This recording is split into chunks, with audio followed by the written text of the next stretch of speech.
Sometime in February 2008, in San Marcos, Texas, locals began noticing something strange. Large numbers of vultures were circling around one particular spot. Had they ventured closer, they would have found the birds hovering above Freeman Ranch, a 26-acre stretch of land that had just become home to the Forensic Anthropology Research Facility, or FARF for short. Vultures still go there today, and if you step inside this facility, it's easy to see why. Just be careful where you tread. At any given moment, nearly a dozen human corpses could be laying on the ground there. Some will have bones poking through green, rotting patches of flesh. Others will be wriggling with maggots that have burrowed little tunnels to reach the decaying organs inside. Clusters of mushrooms might be sprouting from some bodies, while others will be little more than bags of bones wrapped in tight, leathery black skin, and scattered all around the area are, of course, chewed up bones left by vultures. But despite what you might think, this is not the scene of some crime or some medical atrocity. This is America's largest body farm. FARF opened its doors to the dead in 2008, and since then it's received more than 850 donated bodies, many of which come from nursing homes. Another 1,500 more are on the waiting list. It's not the only one either. There are 8 similar body farms across the US, all the way from Michigan and Marquette to Florida. These facilities all study how human bodies decompose in different conditions, whether that's in sunlight, shade, underground, underwater, encased in concrete, or even locked inside a car. Some facilities are looking at how certain drugs or illnesses, such as cancer and depression, can affect decomposition. Others, like the body farm run by Southern Illinois University, are even studying what happens when you drive a lawnmower over a human corpse. Nobody really knows where we go when we die, but thanks to these body farms, we're finding out more and more about what happens to our remains in the meantime. So, here we go. This is how a human body decomposes step by step in painful detail.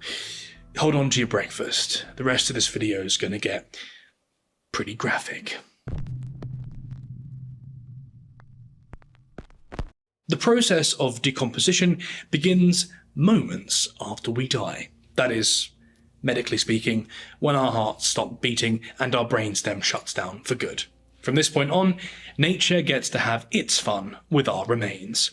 A few hours after death is when rigor mortis kicks in. You've probably heard of this. It's the stiffening of muscles which makes dead bodies go as rigid as statues. Rigor mortis begins in the eyelids, jaw and neck, but then spreads through the trunk and limbs, peaking at around 12 hours after death. The stiffness occurs because the body's energy reserves are gone. In life, muscle cells contract and relax with the help of 2 proteins called actin and myosin. But once the body's energy runs out, like when it's dead, those proteins lock together, the muscles freeze in place, and the joints become rigid. Within the first 2 days after death, the human body also enters a stage called autolysis, which literally means self-digestion. Yes, the body literally starts eating itself. The heart has stopped pumping blood and oxygen around the body, and so its cells are starved of the oxygen they need. This causes their acidity levels to rise, and very soon, the membranes that hold them together burst open, allowing the cocktail of enzymes within to leak out of the body. These enzymes get to work right away, dissolving bodily tissue from the outside. In the same way, blood cells also break out from their vessels and are pulled downward by gravity. This creates purplish patches on the skin, known as livor mortis. As this chemical frenzy bubbles away, the temperature of the body falls until it matches its environment. The body's pH level also drops as cells break down, which creates the perfect acidic environment for bacteria to thrive. While we're alive, trillions of bacteria across hundreds of thousands of species live peacefully in our digestive tract, but after death, the immune system shuts down and these gut bacteria can escape. With no system left to hold them back, these microbes start digesting the intestines, feeding on the chemical soup leaking from damaged cells. From there, they spread into the liver, the spleen, and even the brain, where they feast, multiply, and build their own little microbial communities. By the end of the first couple of days, the skin starts to loosen, blisters form on the internal organs and sometimes on the surface too, which gives the body a sort of glossy sheen. During this stage, the body is still usually quite recognisable on the outside, but inside, the process of decay is in full swing. After the second day, the bloat stage begins, and this is where things start to get a bit messy. As enzymes and bacteria break down tissues, gases build up inside the body, which inflate it, sometimes to nearly double its size. At the same time, the skin takes on a greenish, blackish hue. Blood and bodily fluids start seeping out, often from the mouth, eyes, stomach, and the poop chute. This is when the unmistakable stench of rotting flesh reaches its peak. At least it's unmistakable to those who've already smelled it. Many say it's the worst odour they've ever had the misfortune to experience. The smell comes from sulfur compounds released as proteins break down inside the body. It's strong enough to travel for miles and can linger long after the dead body's been removed. It's also nature's dinner bell. Blowflies can detect the smell of a rotting corpse from as far as 16 kilometres away, and within minutes they arrive to lay their eggs in wounds and natural openings in the body. Each fly lays hundreds of eggs, which hatch into maggots within a day. These maggots begin feeding on the body immediately, getting fatter and fatter as they do. Finally, once they're full, they wriggle away and pupate, transforming into adult flies. The flies then come back to the body, lay their eggs, and restart the entire cycle until there's no body tissue left for them to feed on. This trail of maggots is often so intense that their paths can still be seen even after the body has fully decomposed. If you were to look closely, you'd see little tunnels burrowing into the soil beneath the corpse. It's quite an incredible display of nature's recycling power. As the Swedish biologist Carl Linnaeus noted in 1767, 3 flies could consume a horse cadaver as rapidly as a lion. Maggots aren't the only visitors though. Beetles, ants, mites, grasshoppers and wasps soon turn up for a snack too. Not all of these insects are able to eat the body when it's fresh, so they rely on the maggots to break down things a bit before they dive in. Beetles, for instance, can only eat dry body tissue. Some of these insects then feed on the flesh, while others prey on the maggots themselves. Larger scavengers, like vultures, might also join in on the action. It's around this stage of decomposition that researchers have noticed some bodies start to move. With so much activity going on inside the body, including microbial activity, gases escaping and the wriggling of insects, the body's limbs start to move around a little bit like a zombie. Luckily, when this phase is over, bloated corpses don't just pop like balloons. That would be really disturbing. Instead, they just collapse in on themselves. The next phase, which happens about a week after death, is called active decay, and this is when soft tissues like skin, organs and muscles, which have been fermenting in bacteria and eaten by insects for days, collapse into a thick black sludge. This sludge-like jelly is then either eaten by insects, dries up, or just seeps into the ground. After that, the body reaches the skeletal stage, and all that's left behind now is bones, cartilage, teeth and hair. Decomposition slows down dramatically here. As archaeologists know full well, bones can take a very long time to fully break down. In fertile soil, they might dissolve within 20 years, but in sand or in dry neutral conditions, skeletons can last for centuries. They disappear eventually though, because weathering causes them to crack and flake, and then one day the skeleton finally returns to the earth. And so the process of decomposition is complete. But in terms of a timeline, what I've just described is about average. Around a month or so from death to skeleton, but in reality, a lot of things can change how quickly a body decomposes.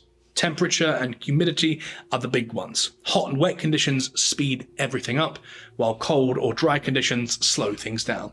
In extreme cold, like on Mount Everest, bodies can stay preserved for decades, and this is why human remains are often kept in refrigerators until it's time for burial.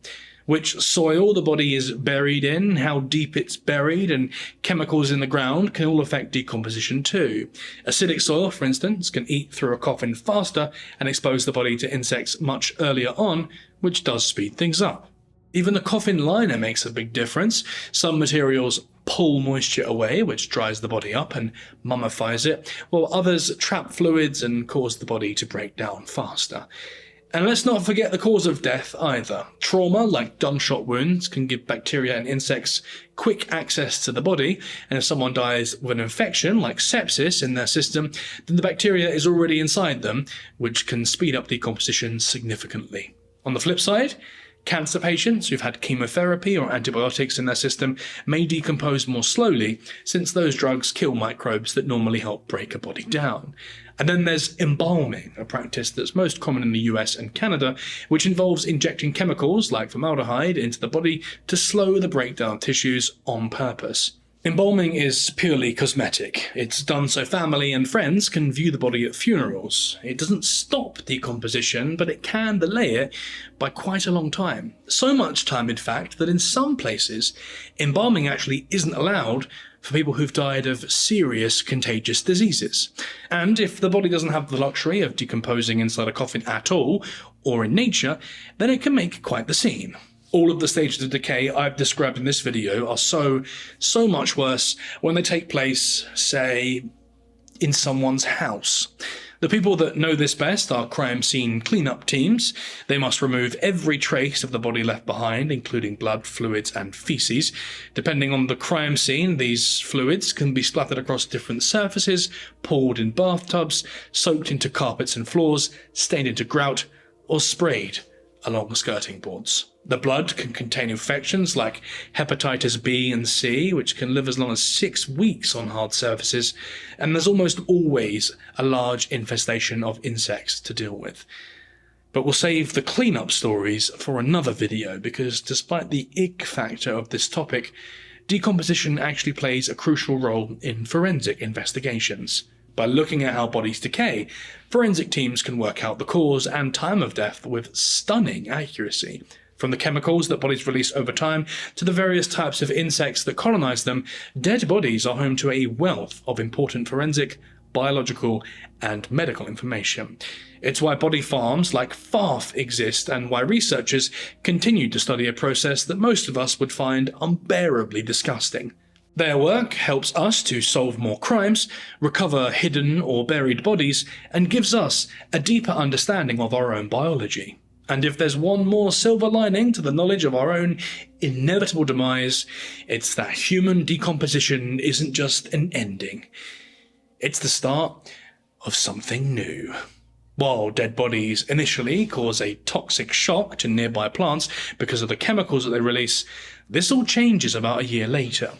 After the body decomposes, the soil around it is replenished with far more fluids and nutrients than before, and as a result, the surrounding environment thrives. Insects start feeding on the soil, and over time, plant life becomes richer and more diverse. Considering this, and all the other activities that goes on inside a dead body, maybe we shouldn't use the word dead at all. Instead, our corpses will one day become the foundations for new life. Even if that is mostly maggots.